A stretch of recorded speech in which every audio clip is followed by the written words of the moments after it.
علامہ جلال الدین سیوطی نے تفسیر در المنصور میں اس بات کو لکھا ہے سورہ رحمان کی اس آیت کی ذیل میں کہ مرج البحرین یلتقیان بینہما برزخ لا یبغیان. چونکہ آپ نے قرآن کی بات کی تھی کہ اس سے تھوڑی سی بات ہو تو مرج البحرین یلتقیان بینہما برزخ لا یبغیان فبأی آلاء ربکما تکذبان. تو تفسیر در المنصور میں انہوں نے اس روایت کو لکھا ہے کہ حضور مکرم صلی اللہ علیہ وآلہ وسلم نے ارشاد فرمایا کہ بحرین دو سمندر، ایک تو اس کا ظاہر ہے جو دنیا میں آپ کو مل جائے گا، ایک اس کا باطن ہے. باطن حضور نے فرمایا کہ یہاں ہما علی و فاطمہ، یہ وہ دو سمندر ہیں کہ جنہیں اللہ سبحانہ وتعالیٰ نے ملایا. ایک علم و حکمت کا سمندر ہے، ایک حکمت و طہارت کی سمندر ہے. اللہ سبحانہ وتعالیٰ نے بینہما برزخ لا یبغیان، ان کے درمیان ایک ایسی برزخ ہے کہ کبھی ایک دوسرے سے عبور نہیں کر سکتے اور تجاوز نہیں کر سکتے. فبأی آلاء ربکما تکذبان، تم اپنے رب کی کون کون سی نعمتوں کو جھٹلاؤ گے. یخرج منہما اللؤلؤ والمرجان، ان سے ہم نے لولو اور مرجان خارج کیے.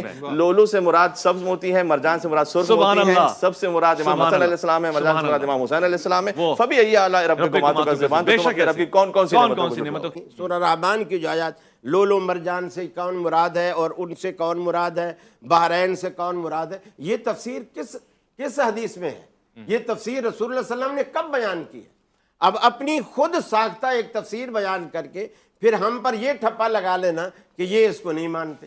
ہم واقعی نہیں مانتے. ہر وہ تفسیر جو نبی کریم نے نہیں کی اور کوئی شخص اپنی رائے سے کرتا ہے ہم اسے نہیں مانتے. جو ہم نے علامہ جلال الدین سیوطی کی کتاب سے روایت پڑھی تھی اس لیے کہ ان کا تعلق مسلک تشیع سے نہیں ہے، اس لیے ہم نے ان کا حوالہ دے کے روایت پڑھی تھی. انہوں نے اپنا ذاتی خیال نہیں لکھا، انہوں نے کہا قال رسول اللہ صلی اللہ علیہ وآلہ وسلم، اس لیے ہم نے اس حدیث کو پڑھا تھا. علامہ جلال الدین سیوطی کا اپنا ذاتی خیال کیا حیثیت رکھتا ہے؟ تعویل کا حق اور باطن کا حق تو سوائے رسول اللہ صلی اللہ علیہ وسلم کے بیان کرنے کسی کو حق نہیں.